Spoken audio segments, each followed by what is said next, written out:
ತಾಲೂಕಿನ ಹಾದಿಹಳ್ಳಿ ಗ್ರಾಮದ ಗ್ರಾಮ ದೇವತೆ ದೇವಿರಮ್ಮನವರ ಸುಗ್ಗಿ ಹಬ್ಬ ನೂರಾರು ಭಕ್ತಾದಿಗಳ ಸಮ್ಮುಖದಲ್ಲೇ ಭಕ್ತಿ ಭಾವದ ಜೊತೆಗೆ ಸಂಭ್ರಮ ಸಡಗರದಿಂದ ಜರುಗಿತು. ಗ್ರಾಮಸ್ಥರು 12 ದಿನ ಉಪವಾಸವಿದ್ದು ಭಕ್ತಿಯಿಂದ ಸುಗ್ಗಿ ಹಬ್ಬವನ್ನ ಆಚರಿಸುತ್ತಿದ್ದು, ಪ್ರತಿದಿನ ದೇವಿರಮ್ಮನವರಿಗೆ ವಿಶೇಷ ಪೂಜೆ, ಅಲಂಕಾರ, ಮಹಾಮಂಗಳಾರತಿ, ಕುಂಕುಮಾರ್ಚನೆ, ಹೋಮ ಹವನ, ತೂಗು ಉಯ್ಯಾಲೆ ಸೇವೆ, ಮಳೆ ಉತ್ಸವ ಹೀಗೆ ಪೂಜಾ ಕೈಂಕರ್ಯಗಳು ವಿಧಿವಿಧಾನಗಳೊಂದಿಗೆ ನಡೆಯಿತು. ವರುಣನ ಆಗಮನವಾಗಿ ರೈತರಿಗೆ ಅನುಕೂಲವಾಗಲೆಂದು ಮತ್ತು ನಾಡಿನ ಸರ್ವ ಜನರು ಆರೋಗ್ಯ ಸುಖ ಸಮೃದ್ಧಿ ಪಡೆಯಲೆಂದು ದೇವಿಯಲ್ಲಿ ವಿಶೇಷ ಪ್ರಾರ್ಥನೆ ಮಾಡಲಾಯಿತು.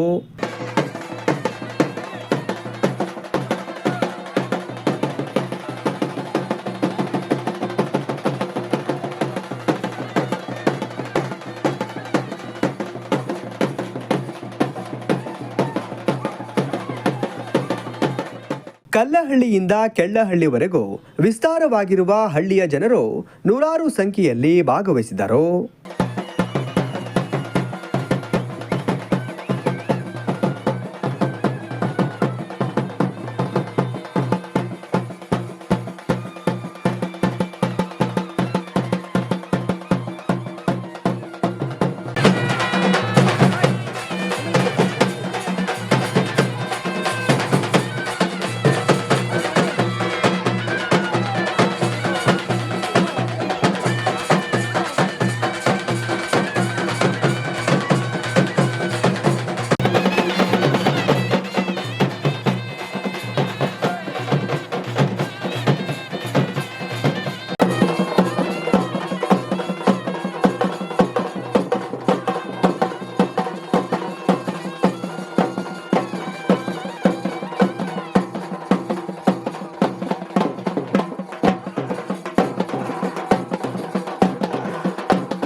ಚಿಕ್ಕಮಗಳೂರು ತಾಲೂಕು ಅಂಬ್ಳೆ ಹೋಬಳಿ ಹಾದಿಹಳ್ಳಿ ಎಂಬತಕ್ಕಂಥ ಗ್ರಾಮದಲ್ಲಿ ಸುಗ್ಗಿ ಹಬ್ಬದ ಪ್ರಯುಕ್ತ ಹಗಲು ಸುಗ್ಗಿ ಉತ್ಸವ ನಡೀತಾ ಇದೆ. ಅಂದರೆ ಈ ಸುಗ್ಗಿ ಹಬ್ಬದ 12 ದಿನಗಳ ಆಚರಣೆ ಏನಿರುತ್ತೆ, ಆ ಆಚರಣೆಯ ಕಡೆ ದಿನ ಇವತ್ತು, ಕೊನೆಯ ದಿನ.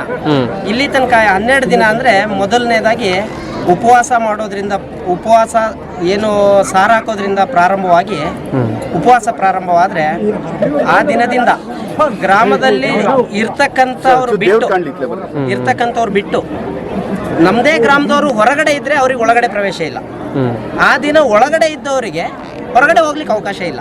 ಈ 12 ದಿನಗಳ ಕಾಲ ಈ ರೀತಿಯಾದ ಒಂದು ಕಟ್ಟುನಿಟ್ಟಿನ ವ್ರತ, ಆ ದೇವಿಯವರ ಪ್ರೇರಣೆ, ಗುರು ಹಿರಿಯರ ಮಾರ್ಗದರ್ಶನದಲ್ಲಿ ಯುವಕರೆಲ್ಲ ಸೇರಿ ಅಂದರೆ ಎಷ್ಟು ಕಟಿಬದ್ಧರಾಗಿ ಆಚರಣೆ ಮಾಡಿದ್ದಾರೆ ಅಂದರೆ 12 ದಿನಗಳ ಕಾಲ ನೀರು ಕುಡಿದಷ್ಟು ಒಂದು ಗುಟುಕು ನೀರು ಕುಡಿದೇನೆ ಉಪವಾಸ ಮಾಡಿರೋರು ಇದ್ದಾರೆ. ಮತ್ತು ನಮ್ಮ ಗ್ರಾಮದ ಸುಗ್ಗಿ ಹಬ್ಬದ ವಿಶೇಷ ಏನು ಅಂದರೆ, ಈ ಹಿಂದೆ 45 ವರ್ಷ ಆಗಿತ್ತು, 1981ನೇ ಇಸ್ವಿಯಲ್ಲಿ ಆಚರಣೆ ಮಾಡಿದ್ರು. ಕಾರಣಾಂತರಗಳಿಂದ ಅದು ನಿಂತೋಗಿತ್ತು, ಸ್ಥಗಿತಗೊಂಡಿತ್ತು. ಹೋದ ವರ್ಷ ದೇವಿಯವರ ದೇವಸ್ಥಾನ ಒಂದು ಶಿಥಿಲ ಆಗಿದ್ದರಿಂದ ಆ ದೇವಸ್ಥಾನ ಹೊಸದಾಗಿ ನಿರ್ಮಾಣ ಮಾಡಿದಾಗ ಗ್ರಾಮಸ್ಥರೆಲ್ಲ ಸಂಕಲ್ಪ ಮಾಡಿದಂತೆ ಮುಂದಿನ ವರ್ಷ ದೇವಿಯ ಭಂಡಾರ ತೆಗೆದ್ರೆ ಸುಗ್ಗಿ ಹಬ್ಬ ಮಾಡೇ ಒಳಗಿಡಬೇಕು ಅನ್ನೋದೊಂದು ಪ್ರತೀತಿ ಇತ್ತು. ಬಟ್ ಆ ಟೈಮು ಸೆಟ್ ಆಗದೇನೆ ಇರೋದ್ರಿಂದ ನಾವು ಆಗಸ್ಟಲ್ಲಿ ದೇವಸ್ಥಾನ ಓಪನ್ ಮಾಡಿ ಈಗ ಮಾಡ್ತೀವಿ ಅಂತ ನಾವು ಅವತ್ತೇನು ಸಂಕಲ್ಪ ಮಾಡಿದ್ವಿ, ಅದ್ರ ಪ್ರಕಾರ ನಾವೀಗ ಮಾಡಿದ್ದೀವಿ.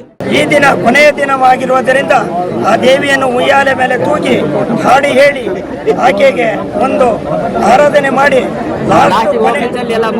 ಕೊನೆಯ ಹಂತದಲ್ಲಿ ಓಕೆಯನ್ನು ಹಾಡಿ ಇದನ್ನು ಹಬ್ಬವನ್ನು ಮುಕ್ತಾಯ ಮಾಡ್ತೀವಿ.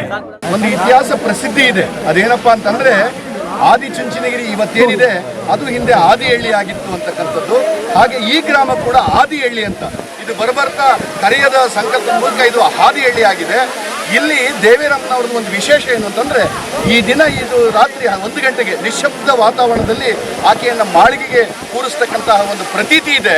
ಆ ಪ್ರತೀತಿ ಬಹಳ ವಿಶೇಷವಾದಂಥದ್ದು. ಮತ್ತೆ ಮುಂದಿನ ವರ್ಷನೇ ಆ ಮಾಳಿಗೆ ಓಪನ್ ಮಾಡ್ತಕ್ಕಂಥದ್ದು, ಸುಗ್ಗಿ ಹಬ್ಬಕ್ಕೆ ಆ ಮಾಳಿಗೆಯನ್ನು ಓಪನ್ ಮಾಡ್ತಕ್ಕಂಥದ್ದು ಒಂದು ವಿಶೇಷವಾಗಿ. ಈ ದಿನ ನಾವಿಲ್ಲಿ ಒಂದು ಅತಿಥಿಗಳಾಗಿ ಬಂದಂಥವ್ರು ಈ ಹಬ್ಬದ ಸಂಭ್ರಮವನ್ನು ಏನು ಗಮನಿಸ್ತೀವಿ ಅಂತಂದರೆ, ಇಡೀ ಊರಿಗೂರೇ ಟೊಂಕ ಕಟ್ಟಿ ನಿಂತು ಪ್ರತಿಯೊಂದು ಕಾರ್ಯಕ್ರಮಗಳನ್ನು ಕೂಡ ಕಟಿಬದ್ಧವಾಗಿ ಶಿಸ್ತುಬದ್ಧವಾಗಿ ತುಂಬ ರಥದ ಮೂಲಕ ಇದನ್ನು ನಿರ್ವಹಿಸಿರ್ತಾರೆ. ಹಾಗೆ ಪ್ರತಿಯೊಂದು ಹೆಂಗಳೆಯರು ಕೂಡ ಹಬ್ಬವನ್ನು ವೀಕ್ಷಣೆ ಮಾಡಲಿ ಅಂತಕ್ಕಂಥ ಒಂದು ದೃಷ್ಟಿಯಿಂದ ಇಡೀ ಗ್ರಾಮ ಒಟ್ಟಾರೆ ಸೇರಿ ಒಂದು ಭೋಜನ ಕೂಟವನ್ನು ಆಯೋಜಿಸಿತ್ತು.